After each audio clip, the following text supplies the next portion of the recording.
Born on February 27, 1932, in the outskirts of London, Elizabeth Rosemont Taylor entered a world of privilege that would soon intertwine with the complexities of fame. Her early years were marked by a unique blend of luxury and personal challenges, shaping her into a figure of both beauty and resilience. As she transitioned into Hollywood, her talent shone brightly, captivating audiences and critics alike. However, her journey was not just about her illustrious career. It was also a quest for love that would define much of her life. Throughout her life, Elizabeth experienced a series of passionate relationships and tumultuous marriages. Each connection brought its own set of joys and heartaches, reflecting her deep desire for companionship and understanding. Her first marriage to Conrad Hilton was brief, but it set the tone for her future romantic endeavors. Following that, her union with Michael Wilding introduced her to the challenges of balancing motherhood with her rising stardom. As she navigated the complexities of love, her marriage to Eddie Fisher became one of the most talked about affairs in Hollywood, especially after he left Debbie Reynolds for her. This relationship, filled with both passion and controversy, showcased Elizabeth's willingness to pursue her heart, regardless of public opinion. Later, her marriage to Richard Burton was perhaps the most iconic, marked by intense love and equally intense conflict. Their relationship was a whirlwind of romance, drama, and reconciliation, capturing the fascination of the public. Despite their eventual separation, the bond they shared remained a significant chapter in her life. Elizabeth's search for love was not just about finding a partner. It was a reflection of her quest for identity and fulfillment. Each relationship taught her valuable lessons about herself and her desires. Even in her later years, as she faced personal struggles and health issues, her longing for connection never waned. Through it all, Elizabeth Taylor's life was a tapestry woven with threads of love, loss, and resilience, making her a timeless figure in the annals of Hollywood history. Her parents were both Americans from Kansas, Frances Taylor and Sarah Viola Warmbrodt. They had moved to England in 1929, 3 years before Elizabeth was born. Frances Taylor was a prominent art dealer, operating an art gallery in London, while her mother, Sarah, had once been a successful stage actress before retiring to focus on family life.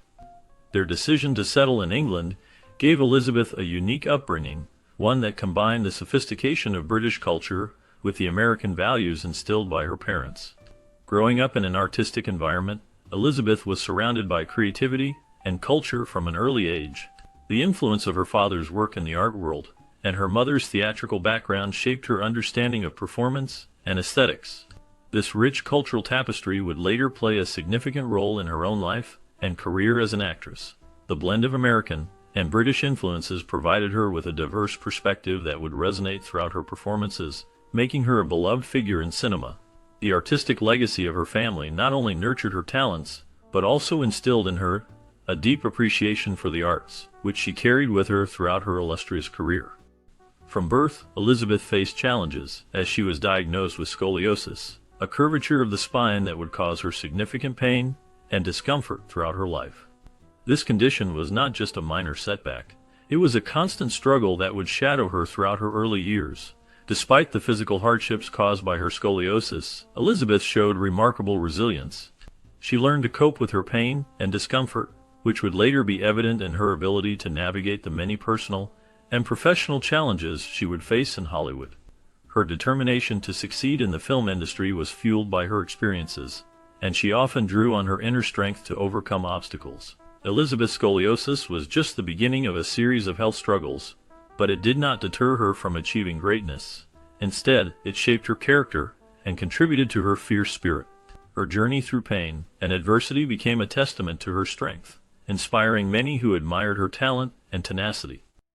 In 1939, with the clouds of war looming over Europe, Joseph P. Kennedy, the American ambassador to Britain and father of future President John F. Kennedy, advised Frances Taylor to relocate his family back to the United States for their safety. Elizabeth was just 7 years old at the time. The family returned to California, but the move would mark the beginning of a new chapter in Elizabeth's life, one that would eventually lead her to Hollywood. This decision to return to America would prove to be pivotal, as it placed Elizabeth in the right place at the right time for her future stardom. Growing up in California, Elizabeth was surrounded by the glitz and glamour of the film industry.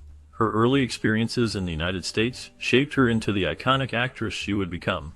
The move not only ensured her safety, but also opened doors to opportunities that would define her career. Elizabeth's journey from a young girl in California to a Hollywood legend began with that crucial decision to leave Europe behind. Upon returning to the United States, Sarah and her children found themselves living with Francis's father in Pasadena, California. This arrangement was necessary while Francis stayed behind in London to wrap up his art gallery. The separation was not meant to last long, as Francis soon reunited with his family in December of that same year. In 1940, the family made a significant move to Beverly Hills, where Francis opened a new art gallery in Los Angeles. This gallery quickly became a hotspot for the wealthy elite, attracting a clientele that included many movie stars and producers. It was through these connections that young Elizabeth Taylor was introduced to the glamorous world of Hollywood. The vibrant atmosphere of the art scene and the presence of influential figures in the entertainment industry played a crucial role in shaping her early experiences. This environment not only sparked her interest in acting, but also set the stage for her future career in film, where she would become one of the most iconic actresses of her time. Life in Beverly Hills was a significant change for the Taylor family, and for Elizabeth in particular. Moving to this glamorous area opened up new doors and opportunities. Her father's art gallery became a meeting place for Hollywood's elite, where influential figures gathered, sharing ideas and connections. This environment was rich with creativity and ambition, and it was here that Elizabeth began to shine. Her striking appearance, especially her captivating violet blue eyes, did not go unnoticed. People were drawn to her beauty and charm, and she quickly became a topic of conversation among the social circles of Hollywood. As Elizabeth grew, the glamorous world of Hollywood beckoned her. Her parents, recognizing her natural talents and the attention she received, eagerly encouraged her to pursue a career in film. They believed in her potential and wanted to support her dreams. Little did they know that Elizabeth was destined to become one of the biggest stars in Hollywood's golden age. The combination of her talent, beauty, and the connections made in Beverly Hills set the stage for a remarkable career that would leave a lasting impact on the film industry. At just 8 years old, Elizabeth Taylor was given a screen test at Universal Studios. Her striking beauty, particularly her captivating violet blue eyes, caught the attention of casting directors. Through her parents' connections, she was offered a short-term contract with Universal. Her screen presence was undeniable, and she quickly stood out among other child actors of the time. Elizabeth's charm and talent shone brightly, making her a memorable figure even in her early years. However, this would only be the beginning of her journey, as Universal soon decided to terminate her contract after her first film role. Despite this early setback, Elizabeth's determination and passion for acting would not be easily extinguished. She continued to pursue her dreams, showcasing resilience that would define her career. This initial experience at Universal laid the groundwork for her future successes, proving that even the most challenging beginnings can lead to remarkable achievements in the world of entertainment.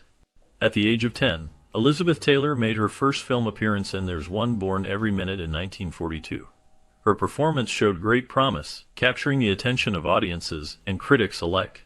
However, her journey took an unexpected turn when Universal executives decided to end her contract. They claimed that Elizabeth did not possess a typical child's face, and that her manner of speaking was too mature for a child star. This harsh criticism could have easily discouraged a young actress, but Elizabeth's resilience shone through. With the unwavering support of her family, she did not let this setback define her. Instead of giving up, they actively sought new opportunities for her. This determination led Elizabeth to audition at MGM, where she would eventually find the success that had eluded her at Universal. Her early experiences shaped her into a strong and talented actress, ready to take on the challenges of Hollywood. After losing her contract with Universal, Elizabeth Taylor's father sought help from his friend, MGM producer Samuel Marks. He wanted to see if Elizabeth could audition for the studio. At that time, MGM was in search of a young actress with a British accent for the film Lassie Come Home, which was set to be released in 1943. This opportunity turned out to be a pivotal moment in Elizabeth's career. She auditioned and successfully landed the role, marking her breakthrough in Hollywood. Her performance in Lassie Come Home was met with great acclaim, showcasing her talent and charm. This success opened the door for a long-term contract with MGM, where she quickly became one of the studio's most cherished child stars. Elizabeth's time at MGM allowed her to grow as an actress and gain recognition in the film industry, setting the stage for her future successes. Her journey from a struggling young actress to a beloved star was solidified during this period, as she captivated audiences with her performances and became a prominent figure in Hollywood. At age 12, Elizabeth starred in her first lead role in National Velvet, a film that would forever cement her place in Hollywood history. Playing the role of Velvet Brown, a young girl who trains a horse to compete in the Grand National, Elizabeth delivered a performance that resonated with audiences and critics alike. Her portrayal of Velvet, filled with determination and passion, captivated viewers and showcased her remarkable talent at such a young age. The film's success was overwhelming, and although she was only 12 years old, Elizabeth became the studio's most popular teenage star. The story of a girl and her horse struck a chord with many, making it a beloved classic. Tragically, during the filming of National Velvet, Elizabeth broke her back, an injury that would lead to chronic pain for many years.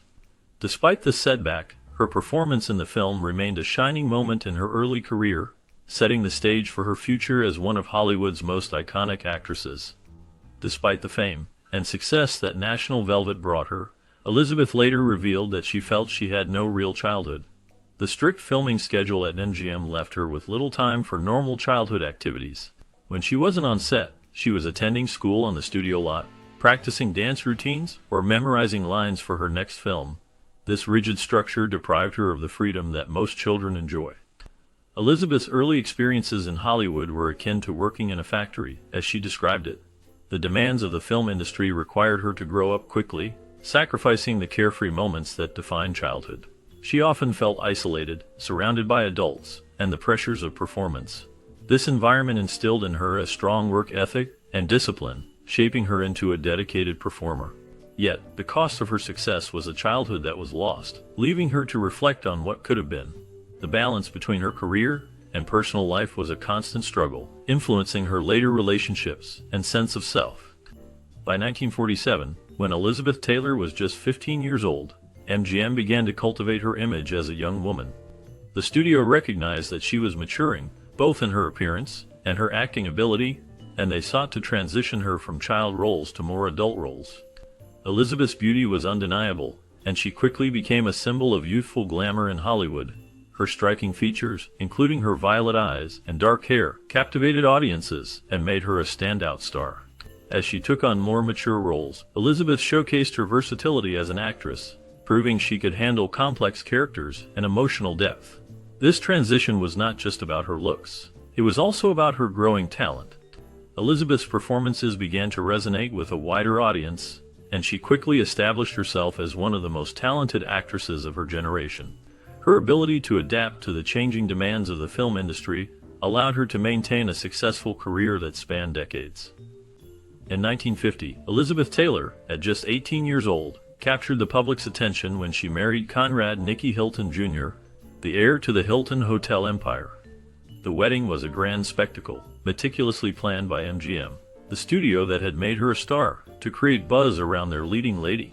The event was filled with glamour, showcasing the opulence associated with both the Hilton name and Hollywood's golden age. However, beneath the surface of this fairy tale wedding lay a troubled reality. Elizabeth later reflected on her decision to marry Nicky, admitting that she had rushed into the union as a means to escape the strict control exerted by her parents and the studio. Unfortunately, the marriage quickly revealed its dark side. Nicky Hilton struggled with heavy drinking, and his abusive behavior soon became unbearable for Elizabeth. The couple's relationship deteriorated rapidly, leading to their divorce after a mere 8 months. This brief and tumultuous first marriage marked a significant moment in Elizabeth's life, shaping her views on love and relationships in the years to come. While married to Hilton, Elizabeth's career continued to flourish. In 1951, she starred in the critically acclaimed film A Place in the Sun alongside Montgomery Clift, one of her closest friends. The film was a turning point in her career, marking her first major adult role. Elizabeth's portrayal of Angela Vickers, a young woman torn between love and ambition, earned her widespread praise. The character's complexity and depth allowed Elizabeth to showcase her acting skills in a way that resonated with audiences and critics alike. The film's success solidified her position as one of Hollywood's leading actresses, and it was clear that Elizabeth had made the transition from child star to serious actress. The story, based on the novel An American Tragedy, explored themes of desire, morality, and the consequences of choices, all of which Elizabeth navigated with remarkable talent. Her performance not only captivated viewers, but also set a new standard for young actresses in the industry. The film's impact on her career was profound, paving the way for more challenging roles, and establishing her as a formidable presence in cinema. Elizabeth's journey in A Place in the Sun remains a significant chapter in her illustrious career, highlighting her growth as an actress and her ability to connect with complex characters. However, Elizabeth's personal life once again became entangled with her professional life. MGM was displeased with her decision to divorce Nicky Hilton so soon after their high-profile wedding, fearing that it would damage her image and hurt her box office draw. The studio's reaction was swift and harsh. As punishment, they began casting her in less prestigious films, effectively sidelining her career. This treatment left Elizabeth feeling trapped and disillusioned. She had worked hard to establish herself as a talented actress, and now it seemed that her personal choices were overshadowing her professional achievements. The frustration grew, and she felt as if she was being punished for living her life. In a moment of desperation, she even threatened to quit the film industry altogether. It was a difficult period in her life, filled with uncertainty and self-doubt. Yet, despite the challenges, she remained determined to prove her worth as an actress. Her resilience during this time would eventually lead her to reclaim her status in Hollywood, but the struggle was a significant chapter in her journey. In 1952, Elizabeth Taylor entered her second marriage with British actor Michael Wilding, who was 20 years older than her. This union seemed to bring a sense of balance to Elizabeth's life, especially after the chaos of her first marriage. Wilding offered the stability she longed for, and together they welcomed two sons, Michael Howard and Christopher Edward. Initially, their relationship appeared to flourish, with both partners seemingly complementing each other. However, as time passed, challenges began to emerge. Wilding's acting career started to decline, while Elizabeth's star continued to rise, leading to a shift in their dynamic. The age difference, which once seemed insignificant, began to create tension between them. By 1957, the pressures of their differing career trajectories and the strain of their age gap became too much to bear, resulting in their divorce. The end of their marriage marked another chapter in Elizabeth's complex personal life, reflecting the struggles she faced in balancing love and ambition. As Elizabeth Taylor navigated her marriage to Michael Wilding, she found comfort in the family life they built together. However, this comfort was not without its difficulties. While Elizabeth's career soared, bringing her fame and recognition, Wilding's career began to falter. This shift created a growing rift between them, as their professional lives took them in different directions. The pressures of their contrasting successes began to weigh heavily on their relationship. Rumors of Wilding's infidelity started to circulate, further straining their bond. The couple, once so in love, found themselves drifting apart. By 1957, it became clear that their marriage could not withstand the challenges they faced. They made the difficult decision to part ways, marking the end of a chapter that had offered Elizabeth a sense of stability. Despite the heartache, Elizabeth's resilience shone through as she quickly moved on, ready to embrace new opportunities and experiences in her life. Shortly after divorcing Wilding, Elizabeth Taylor married producer Mike Todd, a larger-than-life figure in Hollywood known for his flamboyant personality and successful career. Todd, who was significantly older than Elizabeth, brought a sense of adventure and excitement into her life. Their relationship was passionate and intense, filled with moments that seemed to sparkle with the glamour of Hollywood. Elizabeth found herself deeply in love, and the couple welcomed a daughter, Elizabeth Frances, in 1957. This new addition to their family brought joy and a sense of fulfillment to Elizabeth, who had longed for stability and happiness in her personal life. For a time, it appeared that Elizabeth had finally discovered the love she had been searching for. However, their fairy tale romance was tragically cut short. Just 1 year later, when Mike Todd died in a plane crash. This devastating loss left Elizabeth heartbroken and marked a significant turning point in her life. In 1958, tragedy struck when Mike Todd's private plane, the Lucky Liz, crashed in New Mexico, killing everyone on board. Elizabeth was devastated by the loss of her husband, whom she had adored. Todd's death left her heartbroken, and she later described the grief as unbearable. The couple had shared a deep bond, and his sudden passing shattered her world. Despite her overwhelming sadness, MGM gave her only 3 weeks to mourn before forcing her back to work on Cat on a Hot Tin Roof. This demand from the studio highlighted the harsh realities of Hollywood, where personal loss often took a backseat to professional obligations. Elizabeth's return to the set was a testament to her professionalism and dedication to her craft. However, the loss of Todd marked a turning point in her life, influencing her future relationships and her approach to both her career and personal life. The impact of this tragedy would linger, shaping her into a more complex and resilient individual as she navigated the challenges ahead.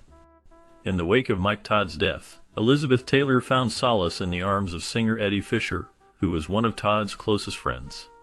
Their relationship quickly became a source of scandal, as Fisher was still married to actress Debbie Reynolds at the time. The affair sent shockwaves through the public, and Elizabeth faced intense scrutiny from the media, being labeled a homewrecker. The press vilified her, painting her as a seductress who had betrayed a friend. Despite the negative attention, Elizabeth and Eddie married in 1959, but the damage to her reputation was already significant. The media frenzy surrounding their relationship overshadowed Elizabeth's career, transforming her image from that of a grieving widow to a controversial figure. This shift in public perception affected her work and personal life, as she struggled to navigate the fallout from the scandal. The intense focus on her private life often eclipsed her accomplishments as an actress, leaving a lasting impact on her legacy.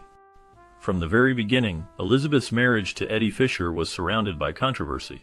Their relationship sparked public disapproval, especially since Fisher was previously married to Debbie Reynolds, who was a beloved figure in Hollywood. The intense media scrutiny that followed them was relentless, affecting both their personal lives and careers. Fisher, who was a popular singer at the time, saw his career take a hit as a result of the scandal. He lost his weekly television show, which was a significant blow to his professional standing. Despite their attempts to present a united front, the marriage was fraught with unhappiness. Elizabeth soon came to the painful realization that Eddie could not fill the emotional void left by the tragic death of her first husband, Mike Todd. The couple faced numerous challenges, and after 5 tumultuous years, Elizabeth made the difficult decision to end the marriage. This left Fisher to pick up the pieces and work on rebuilding his life and career, while Elizabeth sought to find her own path forward. In 1963, Elizabeth's life took another dramatic turn when she starred in Cleopatra, a film that became one of the most expensive ever made at that time. During the production, she met Welsh actor Richard Burton, who portrayed Mark Antony opposite her as Cleopatra. Their on-screen chemistry was undeniable and quickly blossomed into a passionate real-life romance. At the time, both Elizabeth and Richard were married to other people, which added a layer of complexity to their relationship. The media was captivated by their affair, turning it into one of Hollywood's most infamous love stories. Photographers and reporters followed their every move, making them the center of attention. Their romance was filled with intense passion, public scrutiny, and dramatic moments, which would go on to define much of Elizabeth's later life. The connection between Elizabeth and Burton was not just a fleeting affair. It was a deep bond that would influence their careers and personal lives for years to come. Their love story became legendary, marked by both joy and turmoil, and it left a lasting impact on the world of cinema and beyond. In 1964, after divorcing Eddie Fisher, Elizabeth Taylor married Richard Burton in a ceremony that captivated the world. Their marriage was one of the most talked about unions in Hollywood history, not only because of their fiery romance, but also because of their prolific work together. Over the course of their relationship, they starred in 11 films together, including Who's Afraid of Virginia Woolf in 1966, for which Elizabeth won her second Academy Award. The couple's volatile relationship was filled with passionate arguments and reconciliations, mirroring the drama of the films they made. Their love for each other was undeniable, even as it took a toll on both their personal lives. The public was fascinated by their intense connection, which often played out in the media. They were known for their lavish lifestyle, extravagant gifts, and public displays of affection, which only added to the allure of their relationship. Despite the challenges they faced, including multiple separations and reconciliations, their bond remained strong, making them one of the most iconic couples in Hollywood history. Their story continues to resonate, illustrating the complexities of love and fame. Their marriage was a whirlwind of passion and conflict, marked by moments of deep affection and fierce arguments. Elizabeth Taylor and Richard Burton captured the public's imagination with their dramatic love story. When they first divorced in 1974, it sent shockwaves through Hollywood and beyond. Fans were left stunned, as the couple had seemed inseparable. However, the bond they shared was too strong to ignore, leading them to remarry in 1975. This second chance at love, however, did not bring the happiness they had hoped for. Within a year, they found themselves back in the throes of conflict, resulting in another divorce. Despite the end of their marriage, the connection between Elizabeth and Burton remained profound. They continued to influence each other's lives long after their romantic relationship had ended. Burton went on to marry twice more, yet his enduring love for Elizabeth was a constant presence, shaping his identity and experiences. Their story is a testament to the complexities of love and the lasting impact of a deep emotional bond. After her final divorce from Richard Burton, Elizabeth Taylor sought a quieter life and married U.S. Senator John Warner of Virginia in 1976. This marriage marked a significant shift for Elizabeth, as her life with Warner was a stark contrast to the high-profile relationships she had experienced in Hollywood. While she was used to the glitz and glamour of the film industry, her new life in Washington, D.C. was filled with political events and public appearances that required a different kind of presence. Elizabeth found herself navigating the complexities of political life, which was both fascinating and challenging. However, the demands of Warner's political career began to take a toll on her. She soon grew bored and frustrated with the political scene, feeling out of place in a world that was so different from the one she had known. This sense of isolation contributed to her struggles with depression. As her emotional state deteriorated, Elizabeth increasingly turned to drugs and alcohol as a means of coping. This dependency further strained her marriage to Warner, leading to tensions that became difficult to manage.